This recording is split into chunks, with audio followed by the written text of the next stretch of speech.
Good morning, students. Today we are going to see the outline about the course Novel Drug Delivery System.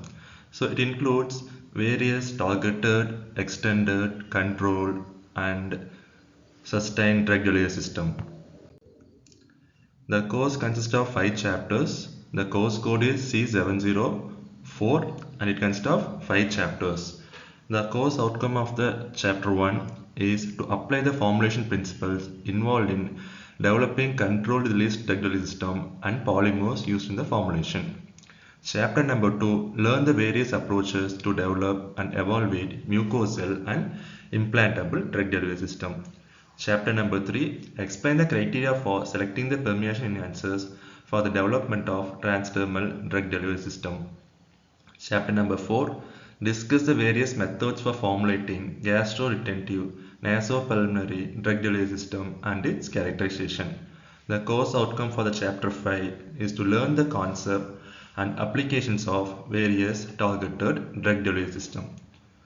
So in this session we are going to discuss about the chapter 1 controlled drug delivery system. So the learning objective of the first chapter, it consists of 5 objectives. First one, explain the basic concept, advantages, disadvantages of CDS. So it comes under the Bloom's taxonomy knowledge level 2, that is understanding level. Second objective, illustrate the factors influencing the mechanism of drug delivery from controlled release formulation. This also comes under the Bloom's knowledge level K2.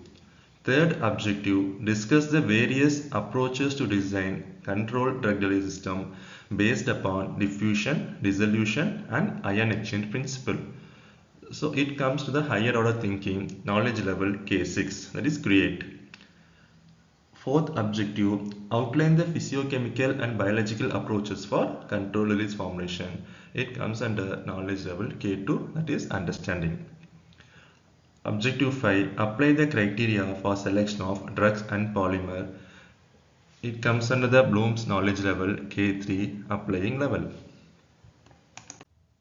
The drug delivery field has advanced more than 16 years. The first controlled release product was developed in the year of 1950. That is spatule technology. It's nothing but microcapsules or microbeads, or we can call it spanules.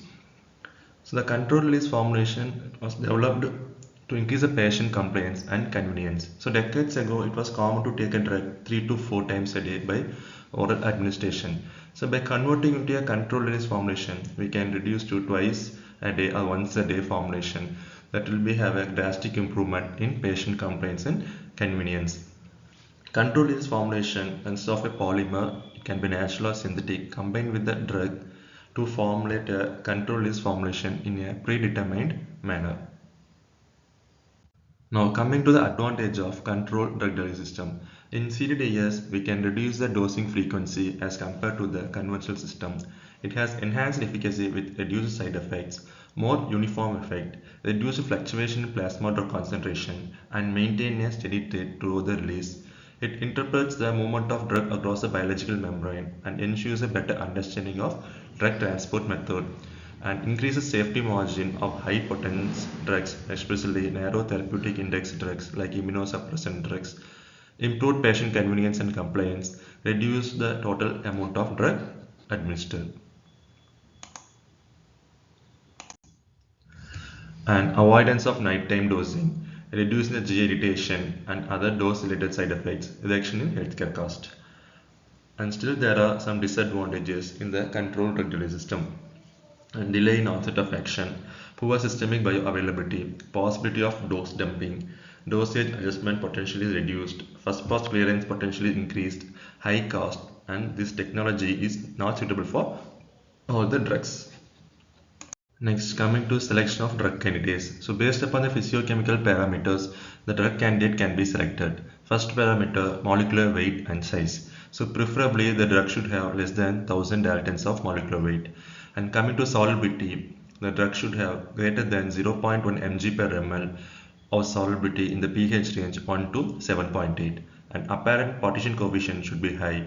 Absorption mechanism, preferably diffusion method, And general absorbability of the drug, it should be in all GI segments from upper GI to the colon, and the release should not be influenced by the pH and enzyme. Next, pharmacokinetic parameters for selection of drug candidates. Elimination half-life, preferably the value should be 2 and 8 hours. Total clearance should not be a dose dependent. And apparent volume of distribution. The larger the volume of distribution is required. And the bioavailability should be around 80% or more.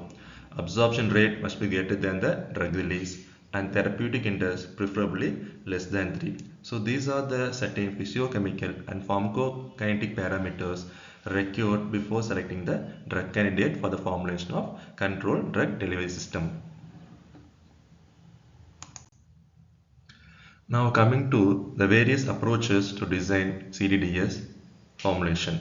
So there are several mechanisms available in that. First one, dissolution based approach, partitioning, diffusion, osmosis, swelling, erosion and targeting. So these are the various approaches available to formulate a controlled drug delivery system. And there are certain physiochemical properties of drug relevant to formulation. First one, aqueous solubility, partition coefficient, molecular size, drug stability, protein binding, drug pKa and ionization, molecular weight and diffusivity, and dose size. So these are the physiochemical parameters should be considered for formulation of CDDS. The biological properties of drugs relevant to control release formulation are absorption, distribution, metabolism, dose-dependent bioavailability, duration of action and half-life, elimination, better safety margin, lowest adverse side effects, individualization in a disease condition, and role of circadian rhythm.